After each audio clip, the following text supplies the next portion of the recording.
Okay, Assalamualaikum warahmatullahi wabarakatuh. Okay, hari ini sambung lagi untuk tingkatan 4 belajar bio dengan saya iaitu Cikgu Ruziah.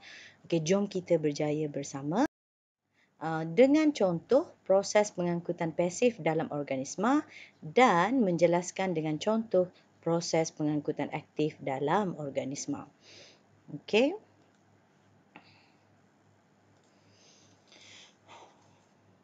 Okay, cuba kita tengok pada gambar rajah ni. Bila kita tengok rujuk kepada gambar rajah ini, kita nampak apabila pokok ini, firstnya gambar ini bermula dengan pokok yang layu.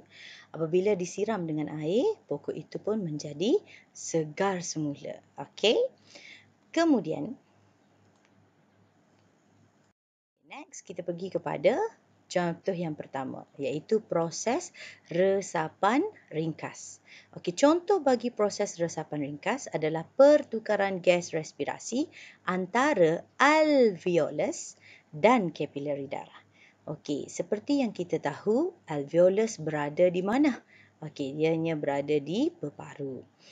Next kita tengok gambar rajah. Ini adalah alveolus. Ini adalah arah pengaliran udara. Udara yang disedut masuk, dia akan meningkatkan kepekatan oksigen. So cuba rujuk pada gambar rajah ini. Ini adalah oksigen. Kepekatan oksigen di alveolus adalah lebih tinggi berbanding ini adalah kapilari darah.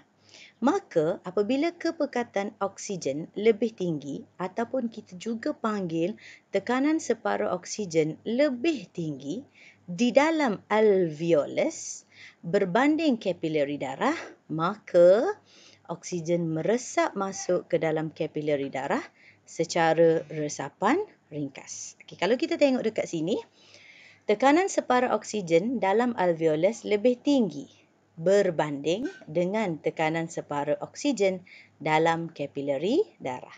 Seperti yang telah saya jelaskan tadi, kepekatan ataupun tekanan separuh oksigen dalam alveolus lebih tinggi berbanding kapilari darah. Maka oksigen meresap ke dalam alveolus, meresap dari alveolus ke dalam kapilari darah. Bagaimana? Secara resapan ringkas. Begitu juga dengan karbon dioksida. Setelah oksigen ni pergi ke seluruh badan, maka tekanan separa karbon dioksida di dalam alveolus akan jadi rendah berbanding tekanan separa karbon dioksida dalam kapilari darah. So dekat kawasan kapilari darah yang berwarna biru ni, tekanan separa karbon dioksida ataupun kepekatan karbon dioksida adalah lebih tinggi berbanding dengan alveolus. Maka karbon dioksida akan meresap dari kapilari darah ke dalam alveolus.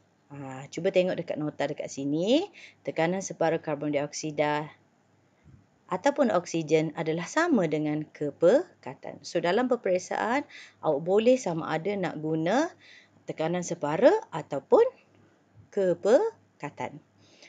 Kemudian, kita pergi pula kepada contoh pengangkutan pasif yang kedua, iaitu contohnya penyerapan makanan tercerna pada vilus di ileum. Bila sebut penyerapan makanan tercerna, contoh makanan yang telah dicernakan adalah glukosa dan juga asid amino. Bagaimana ianya berlaku? Melalui proses resapan berbantu. Kemudian kita tengok bagaimana huraian dia. Kepekatan makanan tercerna seperti glukosa dan asid amino lebih tinggi dalam ileum berbanding kapilari darah dalam vilus.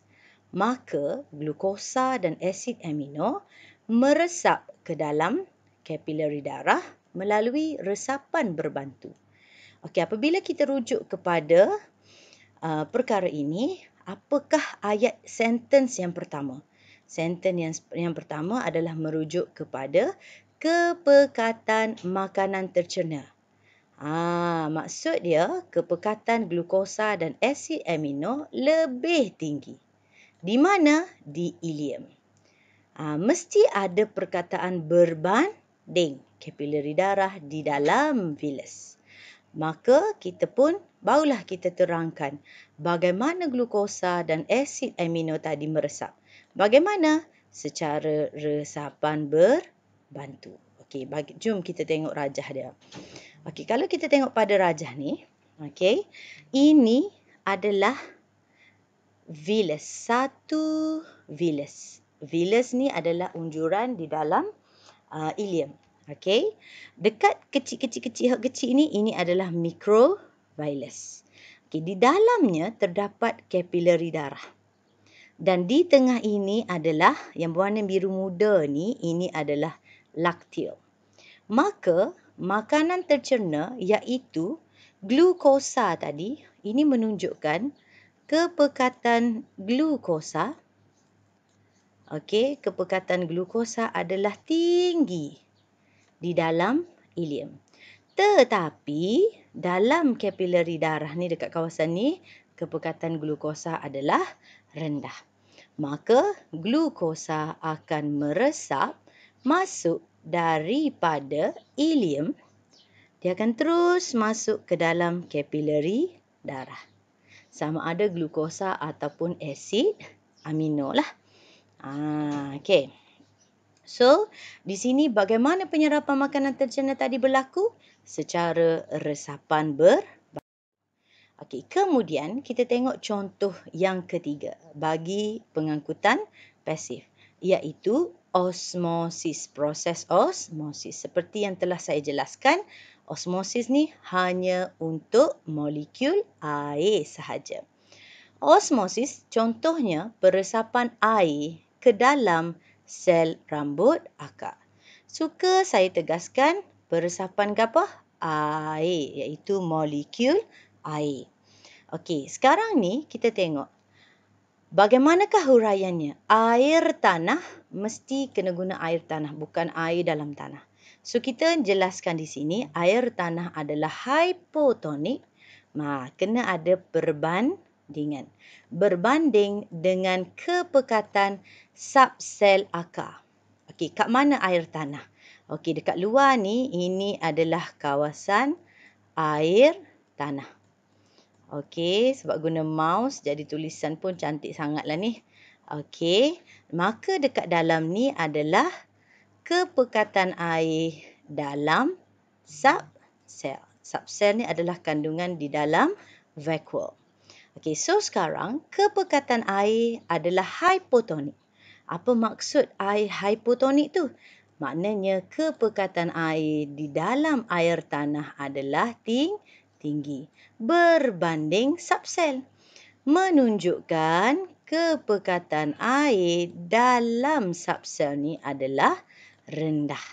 Okey. Bila rendah, maka air dari tanah, bukan air tanah sini deh. Ini adalah air dari tanah. Okey. Air dari tanah meresap masuk ke dalam vakuum ataupun subsel. Bagaimana? Secara osmosis. Boleh tak?